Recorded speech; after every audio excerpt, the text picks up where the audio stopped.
Hello and welcome to anyone who's watching this video. In this video I'm going to show how to improve a Stanley Sweetheart low angle block, the new version. For me personally, if I have a tool and it won't work properly, it doesn't work well, I've got no patience with it. I'd rather just wing it somewhere like a boomerang and forget about it. So none have returned yet. So this one, when I had it, adjusting the blade was difficult. It snapped from left to right erratically. It wasn't smooth. It wouldn't operate well. It was tricky to get right. Also, the blade flopped around in the mouth. So there's an awful lot of gap on this blade.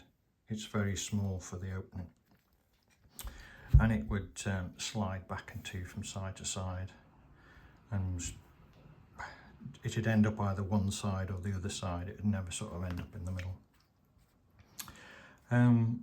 The other issue was the nose, the adjustable part of the bed here, was sticking proud of that main body. So if you bumped into something or you banged it, it knocks that into your blade.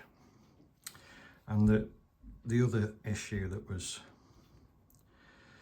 troubling me was this wheel here was flopping about. You could waddle it up and down and it just wasn't stable. It'd go, sometimes it'd be angled one way, sometimes it'd be angled another, and it was just a bit poor.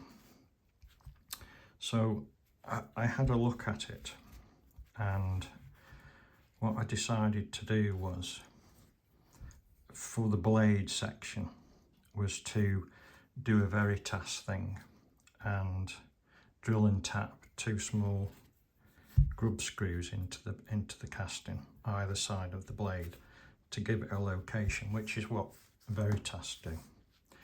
So for that I drilled a hole roughly from the back of the frog there, where the frog would be, to the centre, about 8 millimeters.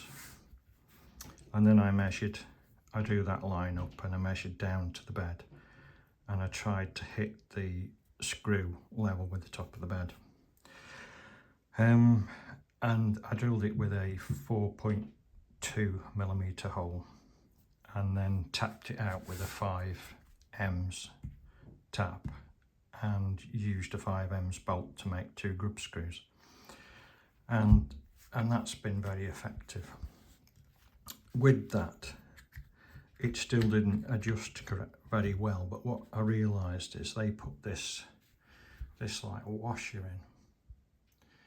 in, and it goes in on that shaft in the blade there, so it goes underneath the cap pin, and it fits tight in the blade. And what I've found is that because that's here, and where you're adjusting it with your Norris style adjuster, it's basically using that as a pivot, and the Norris style adjuster is then flicking the blade left and right. Because those are so close together, and because that's away from the end of there, a small amount of movement here is a lot of movement there.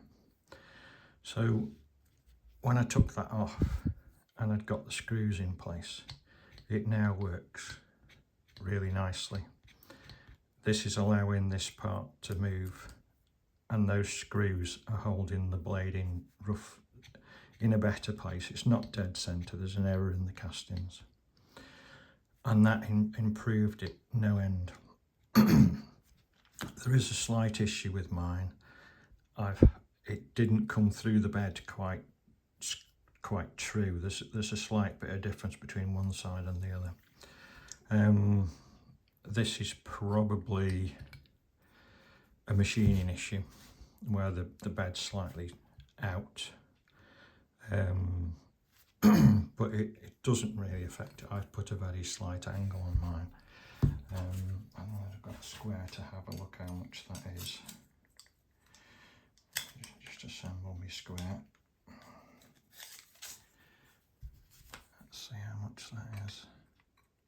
Oh, it's hardly anything. It's hardly anything, but it does make a difference.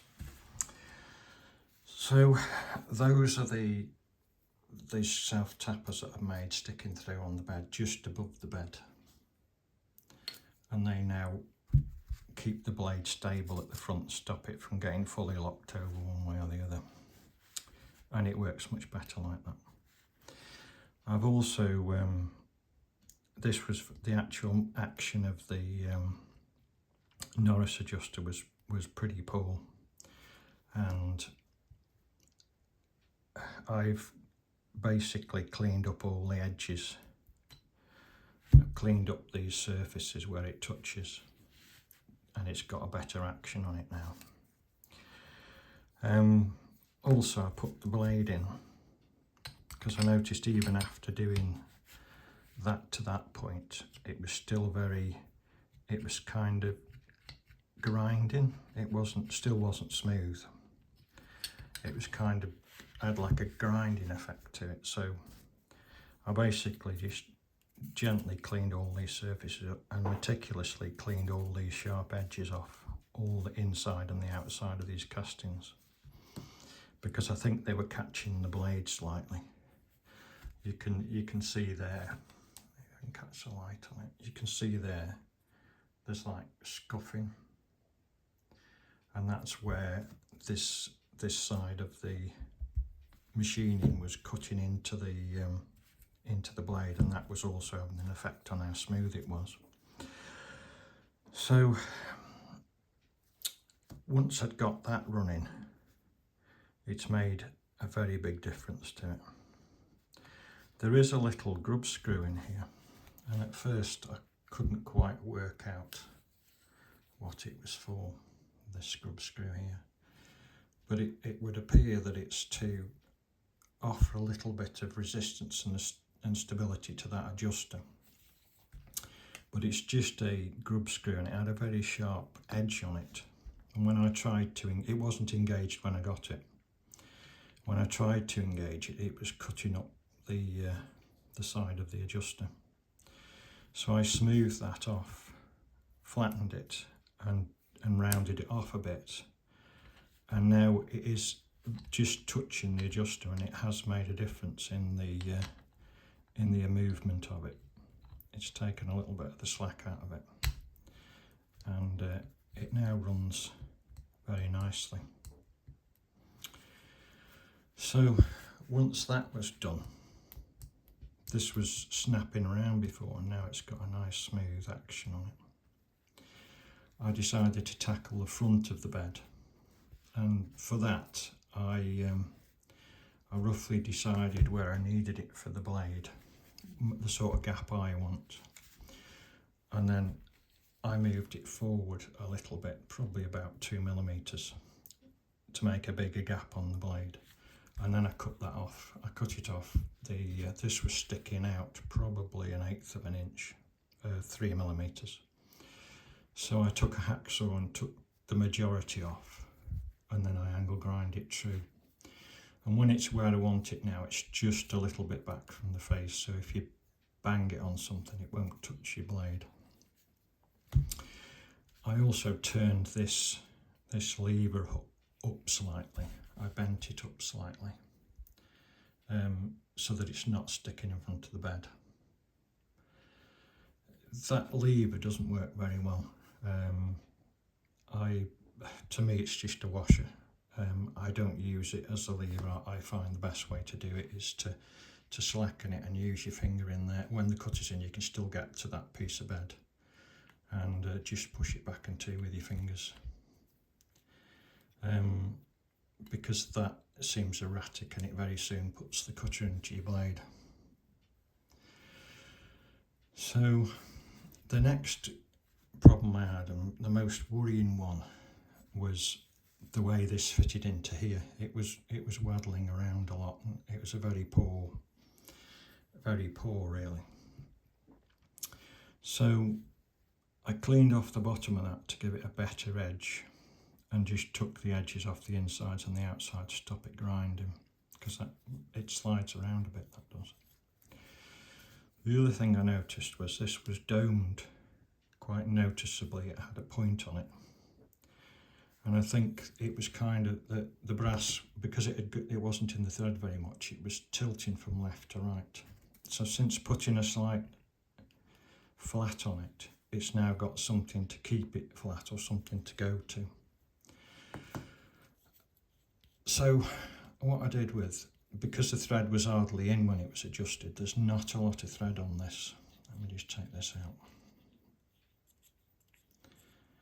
There isn't a great deal of thread on here. And because of that, when it was adjusted, it would be on the last couple of millimetres of thread, so it was waddling them out. So I slightly countersunk that there so that I could get that shoulder of that brass in. I did think about filing the brass back, but I decided to put a slight chamfer in there. And then I screwed that down as tight as it would go. Not, snug. So it's nearly touching the aluminium at that point. So what I did then was, I got the, because when this is all together and that's on, you had to wind that out such a long way to get the tension.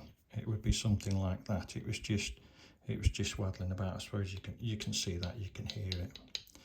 It's because there wasn't enough thread in the body.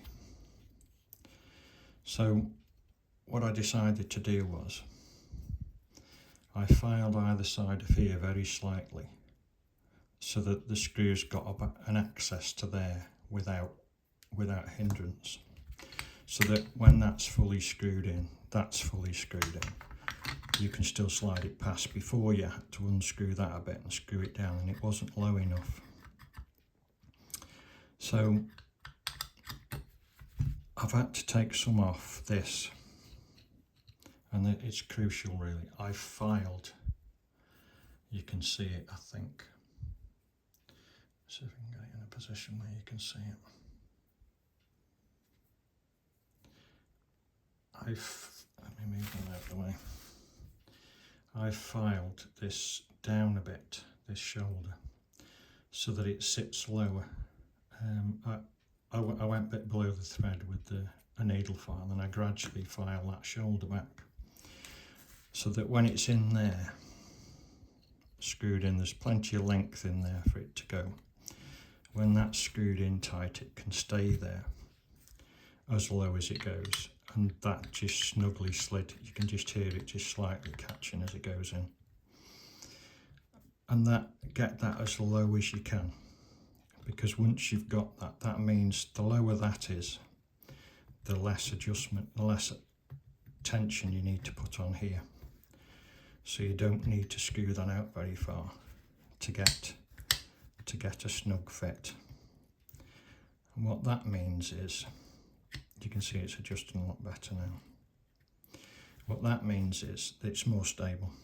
With the flat on it and being more thread in the cap, it's made it more stable. So all in all, it planed okay previously. Once you'd got it set, it planed just as well as any other low angle block plane. But there were just kind of niggles with it, the smoothness of it and the ease of adjusting it. And I think it's turned out rather well now. I like it. I enjoy using it. It is heavy. The one thing I have noticed is, machining wise, I don't know if you can see that, probably can't see it, but I don't think that's in the middle. I think it's slightly over because there's a bigger gap. It doesn't matter, but there's a bigger gap there. It's almost touching this side, but there's a bigger gap. There's a gap on that side of probably about 2 millimeters. So the cap is slightly one-sided. That doesn't affect the working of it. And think that just about covers anything. But it works a lot better than it did. It has refined it a lot, and I don't mind using it now. Whereas before I found it a bit infuriating to use because it was so sloppy and just crude, really.